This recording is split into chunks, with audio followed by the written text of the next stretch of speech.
दरम्यान अंबादास दानवे यांनी शहाजी बापू पाटील यांच्या कार्यालयावर झालेल्या छापेमारीच्या निमित्तानं वक्तव्य केलंय। पण तत्पूर्वी आपण पाहतोय की एकाच हॉटेलमध्ये फडणवीस आणि शिंदे राहिले, पण त्यांच्यात संवाद नाही याकडेही दानवेंनी लक्ष वेधलं। एकमेकांशी भेट सुद्धा नाही, आता व्यस्तता असेल असं त्यांचं मत असू शकतं, परंतु मला असं वाटतं मी सांगण्यापेक्षा आपल्याला चांगल्या पद्धतीनं माहिती आहे।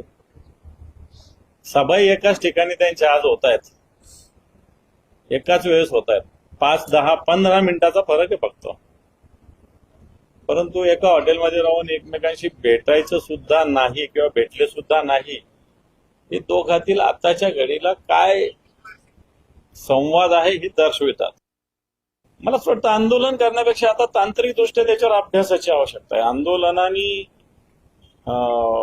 मतदार यादीला तांत्रिक घोळ मिटणार नाही, त्याच्यासाठी अतिशय बारकाईने अभ्यास करून हे प्रश्न मिटवता येतील।